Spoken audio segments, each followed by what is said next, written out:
मैं तो एक लड़की हूं। हाँ, वो लड़की हूं जिसे आसमां छूने की जीत है।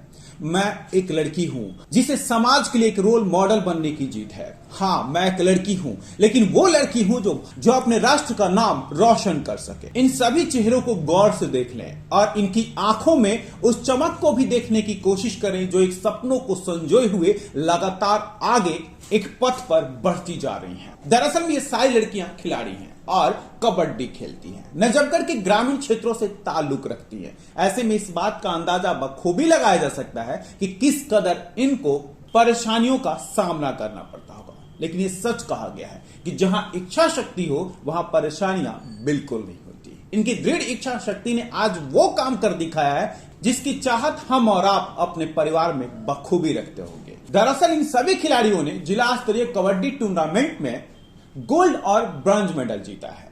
यानी अलग अलग ग्रुप में अलग अलग मेडल जीत करके इन्होंने अपने ग्रामीण क्षेत्रों का नाम रोशन किया है। और भला जब कोई ऐसा काम करे तो नजफगढ़ विधानसभा की सबसे सक्रिय राजनेता, महिलाओं के उत्थान और सम्मान के लिए हर संभव लड़ने वाली डिचाऊ वार्ड की निगम पार्षद नीलम कृष्ण पहलवान पीछे कैसे हट जाए। नीलम कृष्ण पहलवान ने इन खिलाड़ियों के साथ वो यादगार पल बिताया जिसे शायद न वो भूलना चाहेंगे और न ही वो खिलाड़ी। नीलम कृष्ण पहलवान उन खिलाड़ियों से बातचीत करती, उनकी परेशानियों के विषय में समझती और साथ ही साथ उसका समाधान कैसे हो सके इस पर भी उनसे विचार करती। ये सच है, एक महिला दूसरी महिला का दर्द बखूबी समझ सकता और शायद यही कारण भी रहा होगा कि नीलम कृष्ण पहलवान और इन खिलाड़ियों के बीच में एक ऐसे बॉन्डिंग देखने को मिला जिसकी उम्मीद एक सशक्त भारत के लिए हम और आप जरूर करते होंगे। इन विजेता खिलाड़ियों का जोरदार स्वागत किया गया, बुके देकर के उनका सम्मान बढ़ाया गया, मिठाई खिला करके उन्हें इस बात का एहसास कराया गया कि उन्होंने नजफगढ़ ही नहीं जबकि आसपास के सभी क्षेत्रों का किस कदर से मान मर्यादा बढ़ाया है। डेली ब्रेकिंग की टीम को संबोधित करते हुए कृष्ण पहलवान ने कहा कि ये बदलते युग की कहानी है। ये वो युग है जो युग इस बात की गवाही दे रहा है कि अब हर क्षेत्र में लड़कियां बाजी मारेंगी। ये प्लेयर को तो जो हमारे कोच होते हैं, जो गुरु होते हैं, वो तराशते हैं। बच्चे कड़ा परिश्रम करते हैं, उनके गुरु उनसे परिश्रम कराते हैं। इसी कड़ी में हमारे जोगिंदर हैं, हमारे भाई हैं जो कोच हैं, इनका जो क्लब है, एकेडमी है, उससे अब 5 बच्चे इंटरनेशनल हैं और 5 बच्चे रेलवे में हैं, अच्छे पद पे हैं।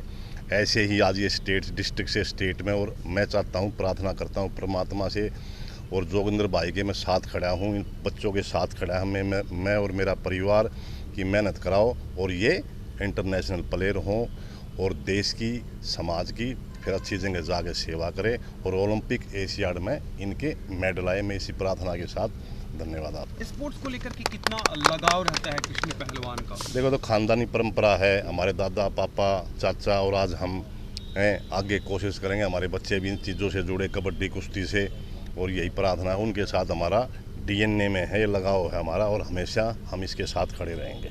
मीडिया को संबोधित करते हुए नीलम कृष्ण पहलवान ने कहा कि यह अद्भुत है। मासूम से दिखने वाले चेहरे के पीछे जब एक दृढ़ इच्छा शक्ति दिखाई देती है तो एहसास होता है कि जीवन का अर्थ क्या है, किस कदर इनके सपने हैं और उन सपनों को पूरा करने के लिए भगवान इन्हें विश्वास भी दे। देखिए अनुज जी, एक अपनी फीलिंग अलग तरीके से होती है, क्योंकि जो बालक धरती से जुड़कर मेहनत करके अपने मुकाम को बिना अप्रोच किए हासिल करता है तो वो गांव के लिए ही नहीं, इन लड़कियों के लिए, पूरे देहात के लिए, पूरे देश के लिए, और मैं अपनी बात करूं तो नजफगढ़ क्षेत्र के लिए बड़ी गौरव की बात होती है, क्योंकि ये वो चेहरे होते हैं जो बिना किसी अप्रोच के अपनी लगन से ऊपर उठते हैं और एक ऊंचाई को हासिल करते हैं। तो ये बड़े गांव के लिए गौरव की बात है। आप एक महिला जनप्रतिनिधि हैं और देख रही हैं कि तमाम महिला खिलाड़ी आपके साथ खड़े हैं। क्या वर्चस्व दिख रहा है कि जिस नजफगढ़ को हम डोमिनेटेड मानते थे, आज वो नजफगढ़ जो है एक नई कहानी को लगातार लिख रहा है? देखिए अनुज जी, समय बलवान होता है। समय के हिसाब से जो पहले लोगों की बेटियों को लेकर सोच थी, उस सोच में काफ़ी परिवर्तन आया है और आजकल लड़कियां किसी लड़के से कम नहीं है। आप किसी भी फील्ड में देखेंगे तो चारों तरफ से लड़कियों ने अपना परचम लहराने का काम किया है। दिल्ली ब्रेकिंग की टीम को संबोधित करते हुए उनके कोच ने कहा कि ये कबड्डी की खिलाड़ी हैं। समय का एक सही कैलकुलेशन होता है। इन्हीं कैलकुलेशन के तहत आज नजफगढ़ से तमाम खिलाड़ियां हैं जो अंतर्राष्ट्रीय स्तर तक खेल चुकी हैं और अब बारी इनकी है। कहाँ पे वो गेम और अभी अपना GRM स्कूल में नांगलोई था, अपना डिस्ट्रिक्ट वेस्ट डिस्ट्रिक्ट से, तो उसमें अपनी फर्स्ट प्लेस आई, उसमें गोल्ड आया अपना। कितनी टीम गई थी? क्या जूनियर और सब जूनियर की टीम थी या फिर? नहीं, काफ़ी टीमें थी, 20-25 टीमें थी वहाँ पर, और उसमें अपना गोल्ड है उसमें। दिलीप ब्रेकिंग की टीम को संबोधित करते हुए कुछ खिलाड़ियों ने भी अपनी इन खुशियों को साझा किया और उनकी बातों से ही पता चल रहा था कि आज उन्हें कितना गर्व महसूस हो रहा है। खुशी, टीम को कैसे आपने मोटिवेट किया? क्योंकि 25 अगर टीम है वहाँ पे तो सारी टीमों से मैच होगा, किस तरह से मोटिवेट करती थी अपनी टीम को? सर, हमारे कोच सोनिया दीदी और मधु दीदी हमें मोटिवेट करती। किस तरह से अपनी टीम को तैयार किया कि हमें जीतना है, हमें लड़ना है और जीतना ही है? अगर हमने प्रैक्टिस की है, हमने अगर मेहनत की है तो वो दिखेगा, हम जीतेंगे ही फिर तो। खेलते वक्त क्या क्या दिमाग में चल रहा था कि अपने ग्रामीण क्षेत्र के लिए जीतना है, अपनी लड़कियों के लिए जीतना, क्या दिमाग में चल रहा था? सर, दिमाग में चल रहा था जो सामने हमारी टीम आई तो उनकी कैसे क्या कैच करनी है, उसकी क्या चीज़ परफेक्ट है, उसे कैसे हमें उस चीज़ को तोड़ना है। कैसा लग रहा है अब जनप्रतिनिधियों के बीच में आकर के? नीलम, बहुत अच्छा लग रहा है। कुछ कहना चाहेंगे इन जनप्रतिनिधियों के लिए? थैंक यू, धन्यवाद हमें यहाँ तक आने के लिए, और सर जी, सबसे ज़्यादा धन्यवाद सर जी को जो मुझे कैप्टन चुना, उस टीम के लायक और उस टीम में खड़े होने के लायक चुना। Thank you. हाँ, स्नेहा, क्या कहेंगे आज इस विजेता बनने के बाद जिस तरह से सम्मान का क्रम चल रहा है, क्या कहना चाहेंगे?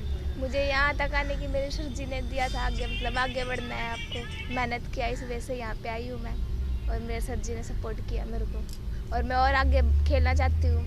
ड्रीम क्या है? ड्रीम क्या है? मतलब आगे खेलना है मेरे को, बढ़िया प्लेस पे, जैसे हमारी बड़ी दीदियाँ वगैरह गई हैं उनकी जैसे बनना है हमें। स्नेहा, कभी लगा कि ग्रामीण क्षेत्र में हूँ, माँ बाप का एक प्रेशर है, खेलने नहीं जाने देते हैं, या मुझे किसी प्रकार की परेशानी है, कभी ऐसा फील हुआ? हाँ, पहले थी थोड़ी बहुत, फिर यहाँ पे आने के बाद तो ठीक हो गई। अगर घर वाले भी देखते लगे, मतलब खेलती है बेटा जान दो, तो सर जी ने भी सपोर्ट किया था कि यहाँ खेलेगी लड़की, आगे जान दो इसे।